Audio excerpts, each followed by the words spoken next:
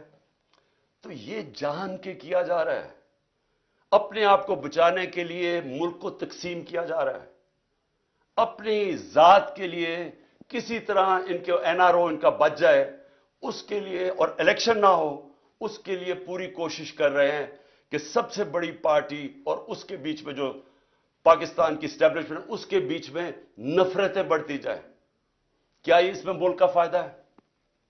کیا کوئی بھی پاکستان کا سوچے گا وہ چاہے گا یہ ہو؟ یہ چاہیں گے, کیونکہ ان کا, پھر سے میں کہتا ہوں, ان کا پاکستان میں کوئی سٹیک ہی نہیں ہے. جب اربوں ڈالر باہر پڑا ہے, پراپرٹیز باہر پڑی ہیں, ان کی بزنسز باہر ہیں, ان کی شاپنگ باہر ہے, ان کا رینز, ان کی چھٹیاں باہر ہیں, ان کی سرجریز باہر ہیں ملک سے, ان کو کیا انٹرسٹ ہے کہ پاکستان میں کیا ہو؟ جب سے یہ آئے ہیں میرے پاکستانیوں, جب سے یہ آئے ہیں یہاں 1 سال ہو گیا, ڈالر کے مقابلے میں جو ہمارا روپیہ گرا ہے وہ 105 روپے گر چکا ہے. یعنی اگر آپ کے بینک کے اندر سال پہلے اگر آپ 100 روپیہ پڑا تھا تو اس کی خریدار کی جو قیمت رہ گئی ہے وہ صرف 65 روپے رہ گئی ہے. آپ کی جو دولت ہے اس کے اندر 100 میں سے 35 روپے غائب ہو گئے ہیں. ان کو کیا فرق پڑا ہے؟ ان کو تو ڈالروں میں پیسے پڑے ہوئے ہیں. تو یہاں تو ساری قوم کی دولت میں کمی ہوئی, لیکن ان کے تو اضافہ ہو گیا. ان کی جو دولت ہے وہ ڈالرز میں, ان کے تو 35 روپے کا اضافہ ہو گیا. قوم غریب ہو گئی, یہ ان کو فائدہ ہے. تو ان کا کیا انٹرسٹ ہے پاکستان میں؟ اس طرح ہی جو ہماری معاشی حالات ہیں, کبھی پاکستان میں تو نہیں, مجھے تو نہیں یاد کہ لوگ آٹے کی لائنوں پہ کھڑے ہیں. 20 سے زیادہ اوپر اموات ہو چکی ہیں لوگوں کی آٹوں کی لائنوں کے اندر. اس طرح یعنی آٹا بھی اگر ڈسٹریبیوٹ کرنا تھا تو اس طرح لوگوں کو ذلیل کر کے کرنا تھا. کورونا کے دوران 14,000 روپیہ ہم نے دیا خواتین کو. آپ ابھی سے تصویریں دیکھ لیں, ان کو اسکولوں میں بلاتے تھے, باعزت طریقے سے ان کو بٹھاتے تھے, بینک وہاں بیٹھا ہوا تھا, ادھر سے ان کو کیش دیتے تھے. نہ کوئی لڑائی, نہ کچھ, نہ جھگڑا, وہ عزت سے آتے تھے, عزت سے جاتے تھے. یہ تو لوگوں کو ذلیل کرنا ہے. اور اس سے کیا ٹھیک ہو جائے گا حالات؟ جب آٹے کی قیمت, جب 1 کلو آٹا 55 روپے کلو تھا 1 سال پہلے, وہ آج کنٹرول ریٹ 115 روپے پہ ہے, اور آج مارکیٹ کے اندر 155 روپے کلو پہ بک رہا ہے. تو جب یہ حالات ہوں گے تو کیا تھوڑی آٹے کی بوریوں سے لوگوں کے حالات ٹھیک ہو جائیں گے؟ کیا جو تنخواہ دار طبقہ ہے, کیا جو تنخواہ دار طبقہ ہے پاکستان کا, جن کی جو مہینے کی تنخواہ تھی, پہلے بھی مشکل حالات تھے, ہمارے دور میں بھی مشکل اس لیے تھے کہ دنیا کے اندر ایک کرائسس آیا ہوا تھا جو کرونا کی وجہ سے, لیکن اس کے باوجود پھر بھی گزارا تھا لوگوں کا. لیکن جو یہ اب ہمارے زمانے میں مہنگائی 12% تھی, آج 36% ہے, 3 گنا زیادہ مہنگائی ہے. تو جو تنخواہ دار طبقہ ہے وہ تو تباہ ہو گیا ہے, اور آگے کوئی ہوپ بھی نہیں ہے. آگے یہ بھی نہیں نظر آ رہا کہ کوئی طریقہ ہے, ان کے پاس کوئی روڈ میپ ہے, ان کے کیا, کیسے یہ اب ملک کو اس دلدل سے نکالیں گے. اور اسی لیے میں اپنی اسٹیبلشمنٹ کو بھی کہتا ہوں کہ مجھے یہ بتا دیں کہ اکتوبر کے یہ جو الیکشنز جا رہے ہیں اس میں پاکستان کا کیا فائدہ ہے. یعنی پاکستان کو اگر اکتوبر تک الیکشن ڈیلے کرتے ہیں تو کیا ان کے پاس روڈ میپ ہے جو ملک کے حالات بہتر ہو جائیں گے؟ آج کہتے ہیں جی ہمارے پاس پیسہ نہیں ہے الیکشن کروانے کا, تو دن بدن معاشی حالات تو بگڑ رہے ہیں, تو اکتوبر میں کدھر سے پیسہ آئے گا؟ آج کہتے ہیں جی ہماری سیکیورٹی اتنی اچھی نہیں ہے, تو اکتوبر میں سیکیورٹی کیسے اچھی ہو جائے گی؟ میرے پاکستانیوں, یہ سمجھ جائیں کہ جو آج حالات ہیں, جب تک الیکشنز نہیں ہوں گے یہ حالات مزید بگڑتے جائیں گے. الیکشنز کیوں ضروری ہیں؟ الیکشن سے سیاسی استحکام آتا ہے. الیکشن سے جب یہ پتا چلتا ہے کہ 5 سال تک گورنمنٹ آ گئی ہے تو اس کے اوپر اعتماد آ جاتا ہے. لوگ اگر سرمایہ کاری کرنی ہے تو وہ تب کریں گے جب ان کو نظر آئے کہ 5 سال تک ابھی گورنمنٹ بیٹھی ہے, پالیسیز یہ رہیں گی. لیکن اگر ان کو اعتماد ہی نہیں ہے, ان کو یہ نہیں پتا کہ اگلے مہینے کیا ہونا ہے, 3 مہینے کے بعد, 6 مہینے کے بعد کیا ہونا ہے, اکتوبر کے بعد کیا ہونا ہے, تو کون پیسہ, کیا سرمایہ کاری اندر پاکستان یا باہر سے کون کرے گا؟ تو یہ تو ایک بند گلی کے اندر پاکستان کو لے کے جا رہے ہیں, اور صرف اپنے مفادات کے لیے, الیکشن سے بھاگنے کے لیے. تو میں آخر میں اپنی ساری قوم کو آج یہ پیغام دینا چاہتا ہوں. دیکھیں, اگر یہ آئین سے پیچھے ہٹے, اور یہ جو ابھی ہمیں ان کے نظر آ رہی ہے ان کی نیت, الیکشنز نہ کروانے کے لیے انہوں نے کوئی بھی کوشش کی, سپریم کورٹ کے فیصلے کے خلاف گئے, آئین کے خلاف گئے. ساری قوم کو میں آج کہہ رہا ہوں کہ ہم سب نکلیں گے. ابھی سے آپ اپنی تیاری کریں, کیونکہ اب اگر ہم نہ نکلے تو اور چھوڑے, اللہ معاف نہیں کرے گا ہمیں, کیونکہ اوپر والے کا حکم ہے کہ حق اور انصاف کے لیے کھڑے ہو. اللہ کا حکم ہے کہ آپ کے ملک میں انصاف ہوگا تو آزاد ہوں گے. دیکھیں, آزادی کیوں, آزادی کے لیے جب انسان جدوجہد کرتا ہے اور وہ اس کی جان چلی جاتی ہے تو اس کو شہید کہتے ہیں. پیغمبروں کے بعد سب سے بڑا رتبہ شہید کا ہے. تو کتنی بڑی اللہ نے ہمارے پہ فرض کیا ہوا ہے کہ آپ انصاف کے لیے, اپنی آزادی کے لیے جدوجہد کریں, اور ہماری بہتری کے لیے اس نے کہا ہے.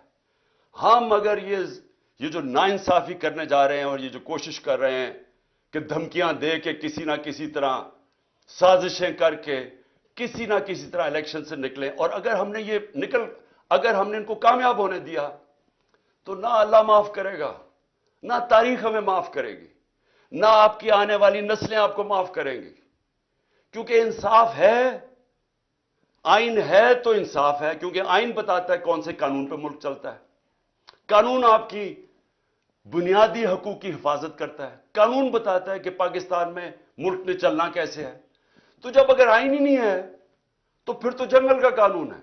پھر تو طاقتور فیصلہ کرے گا کہ کون سی آئین کی شک اس نے ماننی ہے اور کون سی اس نے مسترد کرنی ہے.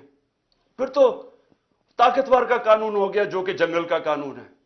اس لیے میرے پاکستانیوں, آپ نے میری کال کی انتظار کرنی ہے. انہوں نے اگر آئین کے اوپر نہ چلے, میں آج آپ کو سب کو کہہ رہا ہوں, یہ آپ سب پہ فرض ہے. میں اپنے نوجوانوں کو کہہ رہا ہوں, میں اپنی خواتین کو کہہ رہا ہوں, میں اپنے بزرگوں کو کہہ رہا ہوں, میں اپنے بچوں کو کہہ رہا ہوں کہ جب تک آپ نے اپنے انصاف اور آزادی کے لیے جدوجہد نہ کی, ہمارے ملک کا کوئی مستقبل نہیں ہے. میں انشاءاللہ پوری آخر تک اپنے ملک کے آئین کے ساتھ کھڑا رہوں گا, کیونکہ میں پھر سے بتاؤں, میری جہاد آج سے 27 سال پہلے تھی انصاف کے لیے. اور میں آپ کو یہ بتا دوں کہ اس ملک کا صرف اب مستقبل ایک راستے پہ, صاف اور شفاف الیکشن ہو, ایک حکومت عوام کے مینڈیٹ سے آئے, عوام کے مینڈیٹ سے آ کے پھر وہ اصلاحات کرے جو ابھی تک پاکستان میں نہیں ہوئی. کیسے جوڈیشل ریفارمز ہوں, governance reforms, civil service reforms, ہماری گورنمنٹ کارپوریشن جو اتنا نقصان کر رہی ہیں ان کو ریفارم کریں, ہم رول آف لا قائم کریں, ہم سب کو طاقتور کو قانون کے نیچے لے کے آئیں. یہ سب سے بڑی ریفارم ہے. ہم ہر ریفارم کریں کہ ایک ملک میں لیول پلئنگ فیلڈ ہو, انصاف کے سامنے سب ایک برابر ہوں. اور میں آپ کو یقین دلاتا ہوں کہ اسی کے بعد پاکستان اٹھے گا. اور وہ اٹھے گا کیسے؟ سب سے پہلے بیرون ملک پاکستان میں سرمایہ کاری کریں گے. 1 کروڑ بیرون ملک پاکستانی ہے, جو ان کے پاس ڈالرز ہیں. سارے پاکستان میں کم ڈالرز ہیں 22-23 کروڑ لوگوں کے, جو صرف 1 کروڑ لوگوں کے پاس ڈالرز ہیں. وہ لوگ وہ جیسے پاکستان میں انویسٹمنٹ کریں گے, جس وقت وہ پاکستان میں انویسٹمنٹ شروع کریں گے, ہمارا یہ ڈالر کا مسئلہ حل ہو جائے گا. ہم جو اس وقت سارا وقت کبھی کہاں پیسے مانگتے پھر رہے ہیں, یہ مسئلہ تب حل ہوگا جب اپنا پہلے ہم ملک کا نظام ٹھیک کریں اور اس کے بعد ایک وہ ماحول بنائیں جس میں سرمایہ کاری ہو. اور وہ سرمایہ کاری کے ماحول کے اندر جو سب سے پہلے اس ملک میں سرمایہ کرے گا وہ بیرون ملک پاکستانی ہے. پھر باہر سے سرمایہ کاری ہوگی. ہندوستان اور چائنا یہ دونوں جب ان کی جب ترقی شروع ہوئی تھی تو سب سے پہلے انہوں نے ماحول بنایا تھا کہ ان کے اپنے لوگ جو باہر بیٹھے ہوئے تھے, ہندوستان سے لوگ باہر, جو چائنا سے لوگ باہر پہلے انہوں نے اپنے ملک میں سرمایہ کاری کی تھی, پھر دنیا سے سرمایہ کار آئے تھے. ہمارا اس وقت سب سے بڑا مسئلہ یہ ہے کہ 140 ملکوں میں سے پاکستان کا رول آف لا یعنی انصاف کے نظام میں ہم 129 ہیں. جب ہم 129 رہیں گے تو یہاں سرمایہ کاری کوئی نہیں کرنے لگا. وہی پاکستانی جا کے دبئی میں پراپرٹی لے لیتے ہیں, وہی پاکستانی بزنسز دبئی میں کرتے ہیں, امریکہ, انگلینڈ, یورپ چلے جاتے ہیں. صرف 20,000 پاکستانیوں نے دبئی میں 10.4 ارب ڈالر کی پراپرٹی خریدی ہوئی ہے. صرف 20,000 پاکستانیوں نے 10.4 ارب ڈالر. آئی ایم ایف سے ہم 6 ارب ڈالر کے پیچھے اب ہر چیز ماننے کے لیے تیار ہے. اور امریکہ کے اندر صرف 16,000 جو پاکستانی امریکن ڈاکٹرز ہیں ان کی نیٹ ورتھ 200 ارب ڈالر ہے. وہاں لاکھوں پاکستانی ڈاکٹرز ہیں, اب پاکستانی ہیں, Pakistani American. 10 top Pakistani American businessman ان کی ورتھ 25 ارب ڈالر ہے. تو ہمارے ملک میں امیر ہمارے پاکستانی امیر ترین ہیں, باہر ہیں پاکستان سے, یہاں بھی امیر ترین لوگ ہیں. لیکن جب تک وہ ماحول نہیں بنے گا سرمایہ کاری کا, پاکستان میں انویسٹمنٹ نہیں آئے گی. اور جب تک انویسٹمنٹ نہیں آئے گی ہم اسی طرح پھنسے رہیں گے. ہم اسی طرح پھنسے رہیں گے جو آج ہم کبھی کہاں پیسے مانگتے ہیں اور کبھی کسی کو سے جا کے بھیک مانگتے ہیں اور اپنی عزت بھی کھو بیٹھتے ہیں. خوددار وہ خوددار ملک جو کہ علامہ اقبال کی سوچ تھی, جو قائد اعظم ہمارے خوددار لیڈر تھے, وہ بنانے کے لیے سب سے پہلا قدم رول آف لا ہے, قانون کی حکمرانی ہے. میں آخر میں یہ آپ کو بتا دوں کہ ہم سب الیکشن کی تیاری کر رہے ہیں. ہم نے اپنی الیکشن کی تیاری شروع کر دی ہے. کل سے میں جتنے بھی اپنے آہستہ آہستہ سب جو ٹکٹ کے ایسپیرنٹس ہیں, جو کینڈیڈیٹس ہیں, ان کے کل سے میں انٹرویو شروع کرنے لگا ہوں. اور انشاءاللہ 10 دنوں تک میں پورے ٹکٹس فائنلائز کر لوں گا, کیونکہ ہم پوری الیکشن کی تیاری کر رہے ہیں. اور اپنی قوم کو بھی میں کہتا ہوں آپ نے بھی پورا الیکشن کی تیاری کرنی ہے. اور ہم نے کسی صورت کوئی بھی انہوں نے کوشش کی الیکشن سے بھاگنے کی, ہم ساری قوم ان کو بھاگنے نہیں دے گی. پاکستان زندہ باد.